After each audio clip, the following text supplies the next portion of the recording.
북한의 기독교인들 목이 메입니다. 저는 북한 함경북도 청진에서 태어나 근 50년을 북한에서 살았습니다. 그러다가 주님의 은총으로 96년 아들을 데리고 남한으로 올 수 있었습니다. 저는 북한에서 태어나 북한에서 성장했기 때문에 하나님을 모르고 살았습니다. 제가 영문도 모른 채 지하 감옥에서 모진 고문과 사형 선고까지 받고 사형 집행날 극적으로 사형을 취소한다는 통지와 함께 정치범 수용소로 보내졌을 때 수용소 안에서 겪은 북한 신자들의 모습입니다. 저는 김일성대학 경제학부를 졸업했기 때문에 정치범 수용소에서 죄수의 신분으로 유일하게 6천여 명이 수용된 그곳의 모든 사람들에게 일을 시킬 수 있는 생산지휘와 모든 재정 업무를 맡아서 하게 되었습니다. 그 때문에 저는 많은 사람들이 일하는 작업장들을 이곳저곳 마음대로 갈 수 있었습니다. 어느 날 저를 담당하고 있던 재정부장 교도관이 저를 불러놓고는 단단히 교육을 시켰습니다. 너는 오늘부터 매일 어떤 공장으로 나가야 하는데 그 공장에는 미친 정신병자 놈들만 모여있다. 그 미친 정신병자 놈들은 당과 수령님을 믿지 않고 하늘을 믿는 미친 자들이니 너는 정신을 바짝 차리고 그곳에 가야 된다. 그리고 그 미친 자들하고는 절대 눈길 한번 마주치지 말아라. 그렇지 않고 네가 그 자들이 믿는 하늘을 믿게 되면 네 목숨은 여기서 끝나게 될 것이다. 그런데 거기 가서 그 사람들을 보는 순간 나는 너무 놀랐습니다. 그들은 사람의 무리 같지 않았습니다. 1500도 이상 시뻘겋게 타오르는 용광로의 고열 노동 작업장이었는데 그곳에서 많은 사람들이 움직이는 걸 보았을 때 무슨 짐승의 무리 같기도 하고 외계인 같기도 하고 도무지 사람의 모습을 찾아볼래야 찾아볼 수가 없었습니다.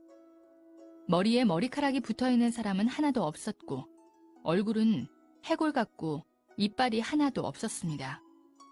키가 다 줄어들어서 120cm, 30cm 이렇게 땅에 딱 붙은 난쟁이들만 움직였습니다.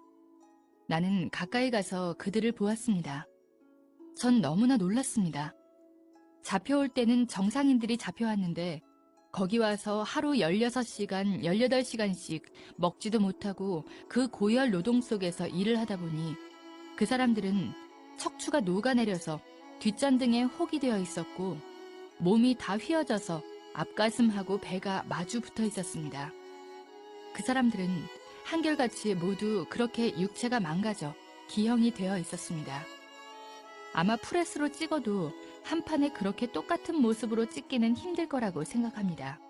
그 사람들이 일하는 작업장에는 교도관들이 수시로 드나들었는데 교도관들은 말로 일을 시키지 않았습니다. 소가죽 채찍을 윙윙 휘두르고 다니면서 묵묵히 일하는 사람들을 사정없이 내리쳤습니다. 예수를 믿는 그 사람들의 몸에는 옷이 입혀져 있지 않습니다. 저는 처음에 멀리서 그 사람들을 보았을 때 모두 다 검은 옷을 입고 있는가 했습니다. 그런데 가까이 다가가서 찬찬히 보니 그 사람들은 맨 살가죽에다 앞에 시커먼 고무 앞치마 하나만 걸치고 있었습니다. 용광로의 뜨거운 불꽃이 앙상하게 말라붙은 살가죽에 튀고 또 튀어 딱지가 않고 그 자리에 쇳물이 또 떨어지고 타버리고 해서 그 사람들의 피부는 한 곳도 성한 곳이 없었고 마치 짐승의 가죽과 같았습니다. 어느 날 저는 그곳에서 정말 말로 전하기 힘든 너무나 끔찍하고 참혹한 광경을 목격하게 되었습니다. 어느 날 오후 제가 공장 문을 열고 들어섰는데 공장 안이 쥐죽은 듯 고요했습니다. 작업장 한가운데 수백 명의 그 죄수 아닌 죄수를 모아놓고 담당 교도관 2명이 눈에 핏발을 세우고 미친 듯이 고함을 치며 날뛰고 있었습니다. 저는 너무나 무서워서 문 옆 한쪽에 비켜 서 있었습니다.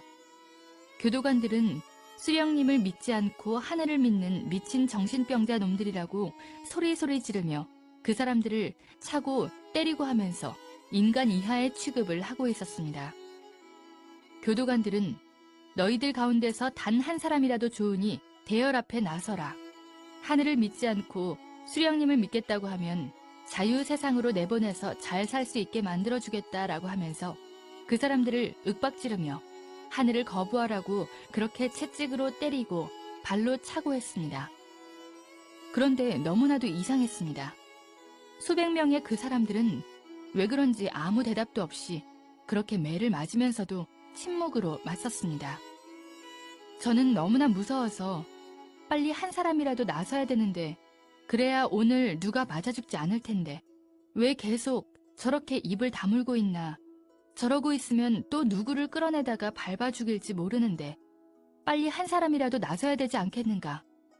그렇게 마음속으로 다급하게 생각하며 문 옆에 서서 무서움과 공포 속에서 떨고 있는데 예수를 믿는 그 사람들은 계속 침묵으로 대응했습니다. 그때 독이 오른 교도관이 그 사람들에게 달려가서 닥치는 대로 아무나 8명을 끌어내다가 땅바닥에 엎어놓았습니다. 그리고는 구둣발로 내리밟고 짓이겼습니다. 순식간에 피투성이가 되고 허리뼈, 팔, 다리뼈가 부러졌습니다. 그 사람들은 고통 중에서도 몸을 뒤틀면서 짓밟힐 때마다 신음소리를 냈는데 그 신음소리가 너무나도 이상하게 들렸습니다. 저는 그때 주님이 누군지 하나님이 누군지도 전혀 몰랐습니다. 뒤에 알고 보니 그 사람들이 구둣발로 짓밟혀 뼈가 부러지고 머리통이 부서져 나가면서 신음소리처럼 애타게 불렀던 것은 바로 주님의 이름이었던 것입니다. 저는 그 사람들이 당했던 고통의 10,000,000분의 1도 제대로 여러분에게 전해줄 수가 없습니다. 미쳐 날뛰던 교도관 2명은 수령님과 당을 믿는 우리가 사는가 아니면 하나님을 믿는 너희가 사는가 보자면서 달려가더니 용광로에 펄펄 끓는 쇳물통을 끌어왔습니다. 그리고는 그 쇳물을 피투성이가 된 그 신자들 위에 부었습니다. 그 사람들은 순식간에 살이 녹고 뼈가 타면서 숯덩이가 되어버렸습니다. 저는 난생 처음으로 내 눈앞에서 사람이 숯덩이로 변해가는 것을 보았습니다. 얼마나 그 충격이 컸던지 그곳을 어떻게 뛰어나왔는지 기억에도 없습니다. 그리고 얼마 동안 도무지 눈을 감을 수가 없었습니다. 그 정신적 충격으로 눈만 감으면 눈앞에 숯덩이가 된 사람이 어른거려서 도무지 눈을 감을 수 없고 잠도 제대로 잘 수가 없었고 일도 제대로 할 수가 없었으며 큰 소리로 비명을 지르고 정신이 들어갔다 나갔다 했습니다. 저는 그 일을 목격하기 전까지는 그래도 마음 한구석에 실오라기만큼이라도 수령님과 당에 대해서 믿고 있었습니다. 그러나 저는 그때 깨달았습니다. 무엇을 믿어야 하는가를 말입니다. 인간은 주님을 꽉 잡아야 된다는 것을 저는 그때 뼈저리게 깨달았습니다. 저는 그때부터 다시 우리 어머니가 평생을 하늘에 기도했다는 그 하늘을 찾기 시작했습니다.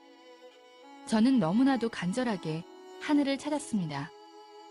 저 사람들이 저렇게 불에 타 죽으면서까지도 저렇게 거부하지 않고 저렇게 믿는 하늘이 진짜로 그 하늘이 어디에 계시다면 나를 좀 살려달라고, 그리고 저렇게 무서운 짓을 하는 저자들에게 하늘에서 정말 벌을 내려줘야 되지 않겠느냐고 그렇게 마음속으로 부르짖으며 자나깨나 꿈속에서도 하늘을 찾고 또 찾고 기원했습니다. 그런데 진짜로 주님께서 그 간절한 저의 기도를 들어주셨습니다.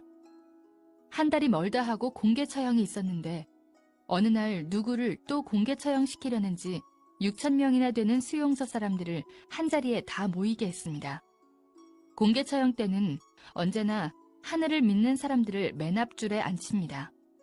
그런데 하늘을 믿는 자들은 살아서나 죽어서나 하늘을 보지 못하게 하라는 기밀성의 특별 지시와 규정이 있어서 하늘을 믿는 그 사람들을 앉힐 때에는 무릎 사이에 목을 끼우고 땅에 얼굴을 대고 엎드리게 했습니다.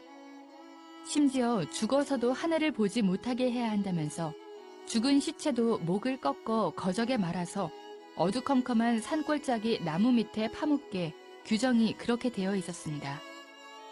그날도 신자들은 하늘을 조금도 못 보도록 목을 무릎 사이에 끼우고 맨 앞줄에 앉아 있었고 그 뒤쪽으로 다른 사람들이 줄지어 앉아 있었습니다. 누구를 또 공개 처형하려는가 생각하고 있는데 갑자기 큰 소리로 내 이름을 부르는 소리가 들렸습니다. 저는 너무 놀라 쇠몽둥이로 머리를 한 대 맞은 것처럼 정신이 아찔하여 대답도 할 수가 없었고 일어설 수도 없었습니다. 그러자 간수들이 나를 끌어내다 앞에 세웠습니다. 내가 군중들 앞에 섰을 때 수용소 소장이 나에게 고마운 수령님과 당의 은덕으로 너는 이 시각에 석방이다 라고 통보를 했습니다. 바로 그 순간 목을 무릎에다 끼우고 맨 앞줄에 엎드려 있던 신자들이 내가 석방된다는 소리에 약속이나 한 듯이 동시에 고개를 번쩍 들었습니다. 그때 저는 그분들의 눈빛을 보았습니다.